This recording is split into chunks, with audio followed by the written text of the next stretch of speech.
റൂമിലെ AC കൂട്ടിവെച്ചുകൊണ്ട് ഹരി അവളുടെ മേലേക്ക് പടർന്നു കയറി. 2 ആഴ്ച കാണാതിരുന്ന വിരഹം അത്രമേൽ അവരെ തളർത്തിയിരുന്നു. AC-യുടെ ശീതളിമയിൽ തണുത്തു വിറച്ച് പരസ്പരം ചൂട് പങ്കിടാനായി ഇരു നഗ്ന ശരീരങ്ങളും പരസ്പരം മത്സരിച്ച് കെട്ടിപ്പുണർന്നു. 2 ആഴ്ചയ്ക്ക് ശേഷം വീണു കിട്ടിയ ആ അവസരം രണ്ടുപേരും നന്നായി പ്രയോജനപ്പെടുത്തുന്നുണ്ടായിരുന്നു. ഹരി, ഒളിച്ചും പാത്തും നമ്മൾ എത്ര നാളെന്ന് വെച്ചാൽ ഇങ്ങനെ? സത്യം പറഞ്ഞാൽ ചില സമയം പേടിയാ. സുഭാഷെങ്ങാനും പെട്ടെന്ന് കയറി വന്നാൽ നമ്മൾ പെട്ടുപോവില്ലേ? നീ ഇങ്ങനെ കരിനാക്ക് വളച്ചൊന്നും പറയല്ലേ മൃദു. അവൻ്റെ അടി ഞാൻ താങ്ങൂല മോളെ. ഈയിടെയായി സുഭാഷിനെന്തോ ഡൗട്ടുള്ളതുപോലെ തോന്നുന്നു ഹരി. അതാ ഞാൻ അങ്ങനെ പറഞ്ഞത്. നിനക്ക് പേടിയാണെങ്കിൽ നമുക്ക് ഇന്നത്തോടെ നിർത്താം. നിന്റെ സേഫ്റ്റിയാണ് എനിക്ക് വലുത്. എൻ്റെ ഭാര്യ അറിഞ്ഞാലും എനിക്ക് വിഷയമില്ല. അങ്ങനെയൊന്നും പറയില്ലേ ഹരി. ഇപ്പം തന്നെ 2 ആഴ്ച നിന്നെ കാണാൻ പറ്റാതായപ്പോൾ ഞാൻ അനുഭവിച്ച വീർപ്പുമുട്ടൽ എനിക്ക് മാത്രമേ അറിയൂ. നിന്നെ കാണാതെ എനിക്കും പറ്റില്ലടി. ഹേമയെ ഡിവോഴ്സ് ചെയ്തിട്ട് നിന്നെ കെട്ടാമെന്ന് വെച്ചാൽ ആ നാശം അട്ടയെപ്പോലെ പറ്റിപ്പിടിച്ചിരിക്കുക. ഇപ്പോൾ അവളുടെ ആവശ്യം ഒരു കുട്ടി വേണമെന്നാ. കുഞ്ഞും കൂടി ആയാൽ പിന്നെ നാശത്തിനെ തലയിൽ നിന്ന് ഒഴിച്ചു കെട്ടാനും പറ്റില്ല. ഹരി, നീ ഇപ്പോഴും നിൻ്റെ ഭാര്യയുമായി സെക്സ് ചെയ്യുമോ? ഉള്ളൊരുക്കത്തോടെ മൃദു അവനോട് ചോദിച്ചു. മാക്സിമം ഞാൻ അടുപ്പിക്കാറില്ലടി. പക്ഷേ ചില സമയം അവൾ മുൻകൈ എടുത്തു വരും. എത്ര ഒഴിവാക്കാൻ നോക്കിയാലും അവൾക്ക് ചെയ്യണമെന്ന് വാശി പിടിക്കും. പിന്നെ നിന്നെ മനസ്സിലോർത്താണ് ഹേമയ്ക്കൊപ്പം കിടക്ക പങ്കിടുന്നത്. എൻ്റെ അവസ്ഥ അത് തന്നെയാ ഹരി. സുഭാഷിൻ്റെ സ്ഥാനത്ത് നീയാണെന്ന് വിചാരിച്ച് ഞാനും അയാൾക്കൊപ്പം സഹകരിച്ചു പോകും. ഈയിടെയായി ഒരു കുട്ടി വേണമെന്ന് പറയാനും തുടങ്ങിയിട്ടുണ്ട്. പ്രഗ്നൻ്റ് ആവാതെ ശ്രദ്ധിക്കണേ നീ, ഹരി കരുതലോടെ പറഞ്ഞു. അതൊക്കെ ഞാൻ ശ്രദ്ധിക്കുന്നുണ്ട് ഹരി. ഹേമ എൻ്റെ ജീവിതത്തിൽ നിന്ന് സ്വയം ഒഴിഞ്ഞു പോവുകയും നീയും സുഭാഷും തമ്മിൽ പിരിയുകയും ചെയ്തിരുന്നെങ്കിൽ നമ്മുടെ കാര്യം കുറച്ചുകൂടെ ഈസി ആയേനെ. സുഭാഷിൻ്റെ ഭാഗത്ത് നിന്ന് എന്തെങ്കിലും ഒരു കുഴപ്പമുണ്ടാവാൻ ഞാൻ കാത്തിരിക്കുകയാണ്.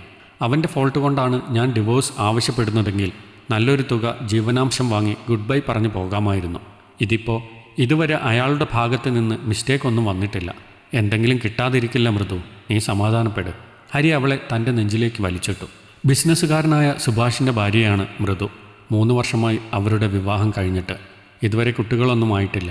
കാരണം മൃദുവിന് വിവാഹത്തിന് മുൻപേ തന്നെ ഹരിയുമായി ബന്ധമുണ്ട്. വീട്ടുകാരുടെ നിർബന്ധത്തിന് വഴങ്ങി സുഭാഷിനെ കെട്ടിയെങ്കിലും അവൻ്റെ കാശ് മോഹിച്ച് സുഭാഷിനൊപ്പം തന്നെ കുറച്ചുനാൾ ജീവിക്കാൻ അവൾ തീരുമാനിച്ചു. നല്ലൊരു തുക നഷ്ടപരിഹാരമായി കൈപ്പറ്റി സുഭാഷിനെ ഡിവോഴ്സ് ചെയ്ത് ഹരിക്കൊപ്പം ജീവിക്കാനാണ് മൃദുവിൻ്റെ പ്ലാൻ. അതിനുവേണ്ടിയാണ് സുഭാഷിൻ്റെ ഭാഗത്ത് നിന്ന് ഒരു മിസ്റ്റേക്ക് ഉണ്ടാവാൻ അവൾ കാത്തിരിക്കുന്നത്. ഒന്നും നടന്നില്ലെങ്കിൽ സുഭാഷിന് കുട്ടികളുണ്ടാവില്ലെന്ന കാരണം പറഞ്ഞ് അവനെ ഒഴിവാക്കാനും അവൾ പദ്ധതിയിടുന്നുണ്ട്. അതുകൊണ്ട് പ്രഗ്നൻ്റ് ആവാതിരിക്കാൻ മൃദു പ്രത്യേകം ശ്രദ്ധിക്കുന്നുണ്ട്. ഇതൊന്നും തന്നെ അറിയാതെ സുഭാഷ് അവളെ ആത്മാർത്ഥമായി സ്നേഹിക്കുകയാണ്. ഹരി ഒരു മൾട്ടിനാഷണൽ കമ്പനിയിൽ മാനേജറാണ്. അവൻ്റെ ഭാര്യ ഹേമയാണെങ്കിൽ ഭർത്താവിനെ മാത്രം വിശ്വസിച്ച് സ്നേഹിച്ച് കഴിയുന്നൊരു പഞ്ചപാവമായ നാട്ടിൻപുറത്തുകാരിയാണ്. ഹരിക്ക് അവൻ്റെ അമ്മയുടെ ആത്മഹത്യാ ഭീഷണി കാരണമാണ് ഹേമയെ വിവാഹം ചെയ്യേണ്ടി വന്നത്. ഇരുവരും പങ്കാളികളെ ചതിച്ച് ഈ രഹസ്യബന്ധം തുടങ്ങിയിട്ട് നാളുകളേറെയായി. സമയം കടന്നുപോയിക്കൊണ്ടിരുന്നു. എന്തോ ബിസിനസ് ആവശ്യത്തിനായി സുഭാഷ് രാവിലെ ഫ്ലാറ്റിൽ നിന്ന് പോയ ഉടനെ മൃദു ഹരിയെ വിളിച്ചു വരുത്തുകയായിരുന്നു. സുഭാഷ് പിറ്റേ ദിവസമേ മടങ്ങി വരികയുള്ളൂ എന്ന് പറഞ്ഞതുകൊണ്ട് ഹരി അന്നവിടെ തങ്ങാൻ തീരുമാനിച്ചാണ് വന്നത്. നേരം ഉച്ച കഴിഞ്ഞ സമയത്താണ് കോളിംഗ് ബെൽ ശബ്ദിക്കുന്നത് കേട്ടത്. ഹരിയുടെ നെഞ്ചിൽ തലചായ്ച്ചുറങ്ങുകയായിരുന്നു മൃദു. അവനും നല്ല ഉറക്കത്തിലായിരുന്നു. കോളിംഗ് ബെല്ലിൻ്റെ സൗണ്ട് കേട്ടാണ് ഇരുവരും ഞെട്ടിയുണർന്നത്. ആരാ മൃദു ഈ നേരത്ത്? അറിയില്ല ഹരി.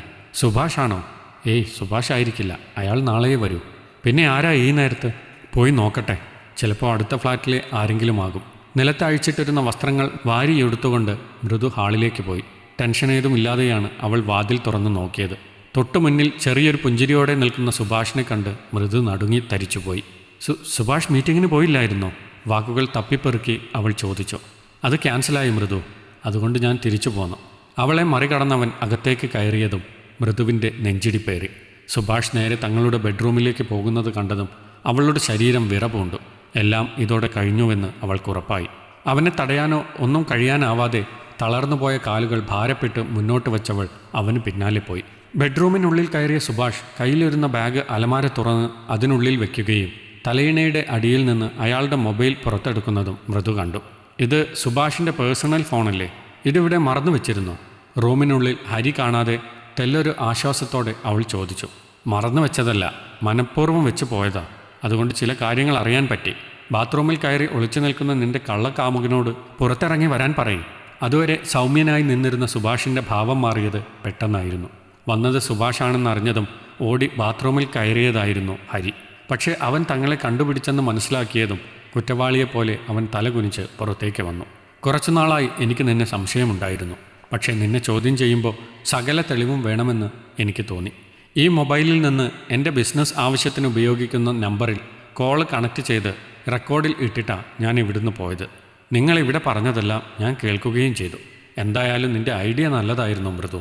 എൻ്റെ കാശും അടിച്ചെടുത്ത് കാമുകനൊപ്പം സുഖിച്ച് ജീവിക്കാമെന്ന് നീ കരുതിയല്ലേ? എന്നെ അത്ര മണ്ടനായിട്ടാണോ നീ കണ്ടത്? 2 എണ്ണത്തിനെയും അടിച്ച് പുറത്താക്കുകയാണ് വേണ്ടത്.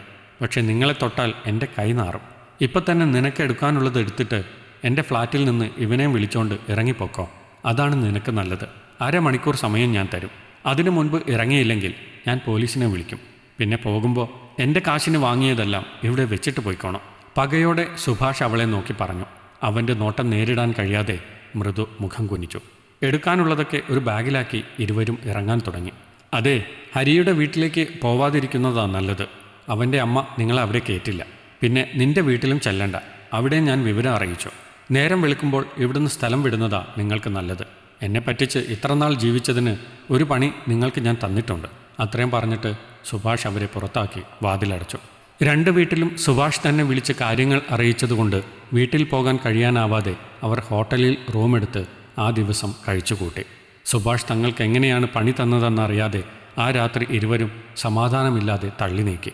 പിറ്റേന്ന് നേരം വെളുത്തപ്പോൾ മൊബൈലിൽ ഫ്രണ്ട്സിൻ്റെ കോളുകൾ വന്നപ്പോഴാണ് അവർക്ക് കിട്ടിയ 8ൻ്റെ പണി ഹരിയും മൃദുവും അറിഞ്ഞത്. 2 പേരുടെയും റെക്കോർഡ് ചെയ്ത ബെഡ്റൂം സംഭാഷണങ്ങൾ സോഷ്യൽ മീഡിയയിൽ സുഭാഷ് വൈറലാക്കിയിരുന്നു. നാട്ടുകാരും ബന്ധുക്കളും അറിഞ്ഞു. നാണക്കേടായിട്ട് ഹരിക്കും മൃദുവിനും പുറത്തിറങ്ങാൻ കഴിഞ്ഞതേയില്ല. ഒടുവിൽ ആ ജില്ല വിട്ടു തന്നെ അവർക്ക് പോകേണ്ടി വന്നു. ഇങ്ങനെയൊരു ചതിയനായ ഭർത്താവിനെ ഹേമയും വേണ്ടെന്ന് വെച്ചിരുന്നു. എന്തായാലും തന്നെ ചതിച്ച ഭാര്യയോട് അത്രയെങ്കിലും പ്രതികാരം വീട്ടിയ സന്തോഷത്തിലായിരുന്നു സുഭാഷ്. ഈ കഥ നിങ്ങൾക്കിഷ്ടമായെങ്കിൽ ലൈക്ക് ചെയ്യൂ. നിങ്ങളുടെ അഭിപ്രായങ്ങൾ കമൻ്റായി രേഖപ്പെടുത്തൂ. കൂടുതൽ കഥകൾ കേൾക്കാൻ ഈ ചാനൽ സബ്സ്ക്രൈബ് ചെയ്യൂ.